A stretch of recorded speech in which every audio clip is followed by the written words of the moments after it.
Le thème des enfants du monde, un documentaire de toi à moi.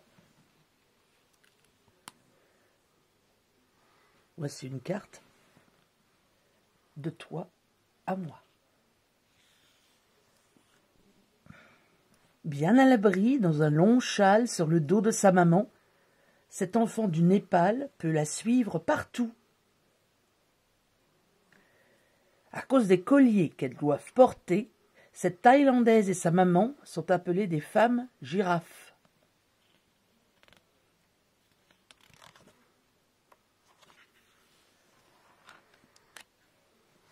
En Inde et ailleurs, les pauvres vivent parfois dans des bidonvilles. Dans ces quartiers, les maisons sont faites de matériaux récupérés. Dans les immenses plaines de Mongolie, certaines familles vivent dans des yourtes, de grandes tentes faciles à déplacer.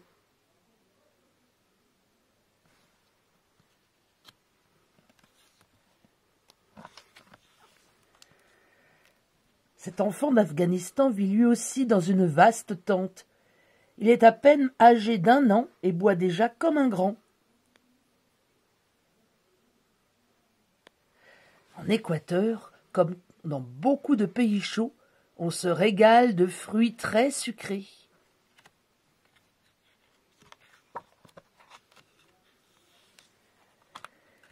Au Ghana, cette fillette aide sa maman à piler le manioc. Comme le mil, c'est un aliment très consommé en Afrique.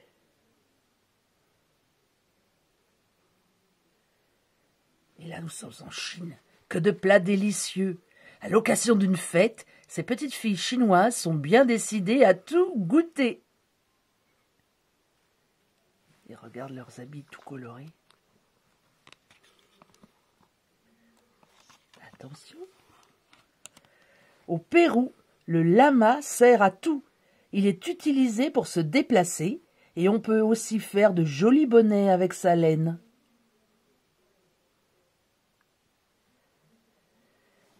Oh, il fait vraiment froid en Sibérie. Rien de mieux qu'un manteau aux peaux de renne pour avoir bien chaud.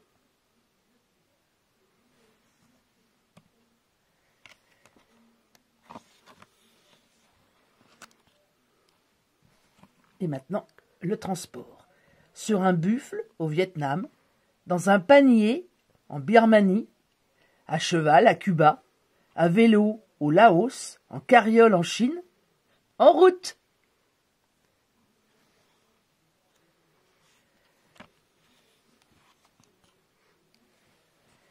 Ces enfants de Thaïlande s'amusent sur un tuk-tuk. C'est un petit véhicule motorisé à 3 roues. Et maintenant les fêtes. Le nouvel an chinois est arrivé. Dans la rue, les enfants jouent de la musique, vêtus de leurs plus beaux habits de fête.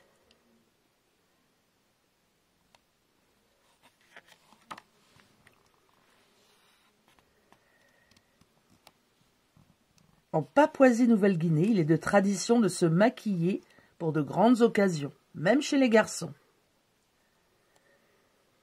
Au Népal, cette petite fille vient d'être choisie pour protéger la ville. On s'occupe d'elle comme d'une déesse.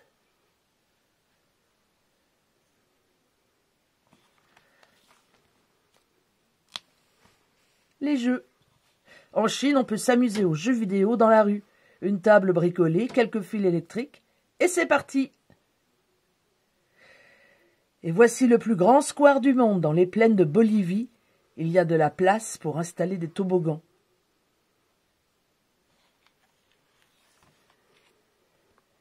Des passages étroits, des ruelles tortueuses.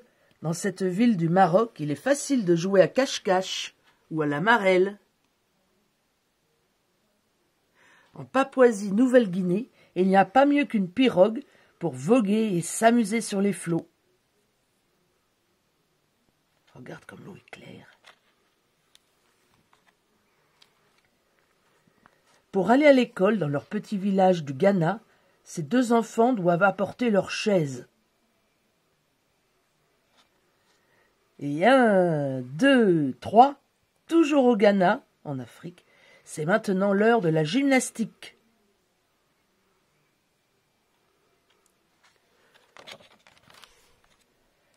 Parfois, il n'y a pas d'argent pour construire une école.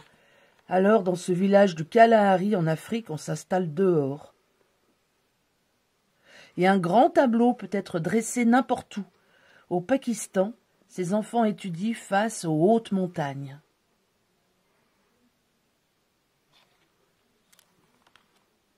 Ici, au Niger, on apprend à lire avec le Coran, écrit en arabe. C'est le livre sacré de la religion musulmane. En Chine, il y a plus de 250 millions d'enfants. Même si tous ne vont pas à l'école, ça fait quand même beaucoup d'élèves.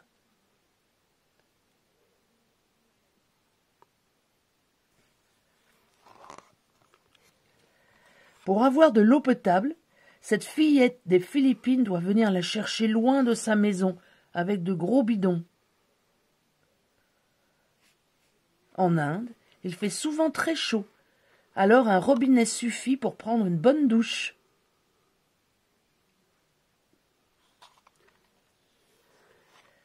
C'est l'heure du bain pour cette petite chinoise. Un petit bac en doigt et plouf! Cela arrive de ce fleuve d'Afrique, c'est amusant aussi de se laver en éclaboussant partout. Comme ils ont l'air contents. Et maintenant, quand on a sommeil, un petit carton suffit pour dormir. Bonne nuit, bébé de Chine. Au Népal, un drôle de petit panier au perché. C'est bien pour jouer ou pour se coucher.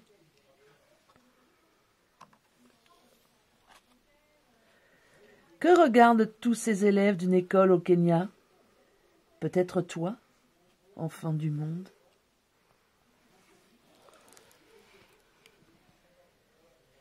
C'était le tour du monde, les premiers beaux livres photos pour les petits.